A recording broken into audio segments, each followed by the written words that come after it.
প্ৰিয় কোচ কমতাপুৰী জনগণক প্ৰথমতে বিপ্লৱিক অভিনন্দন তথা সংগ্ৰামী অভিনন্দন জ্ঞাপন কৰিলোঁ। আজি কোচ ৰাজবংশী জনগোষ্ঠীৰ জাতীয় শ্বহীদ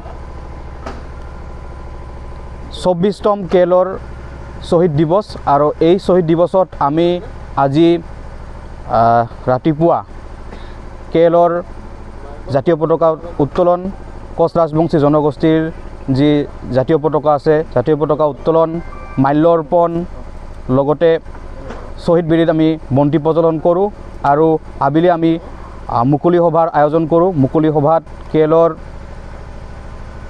ডিপুটি CNCত ধনঞ্জয় ডাঙৰীয়া উপস্থিত থাকে, লগতে ক্ৰাঞ্চুৰ সভাপতি হৃদয় কুমাৰ ৰায় উপস্থিত থাকে, KSDCৰ বিষয়ববীয়া উপস্থিত থাকে, বিভিন্ন কোচ ৰাজবংশী জনগোষ্ঠীৰ দল সংগঠন উপস্থিত থাকে। এইখিনিতে এটা কথা চৰকাৰক আমি আহ্বান জনাম, কেলৰ শান্তি আলোচনা অতি শীঘ্ৰে হ'ব লাগে আৰু বেংগলত আবদ্ধ হৈ থকা কেলৰ ছেক্ৰেটাৰী কৈলাশ কোচক ভাৰত চৰকাৰে অতি সোনকালে মুকলি কৰি দিব লাগে আৰু কেলৰ শান্তি আলোচনা শীঘ্ৰে চৰকাৰে কৰি দিব লাগে। অন্যথা কোচ ৰাজবংশী জনগোষ্ঠী তথা কেলৈ কিন্তু কেতিয়াও হাত সাৱটি বহি নাথাকে।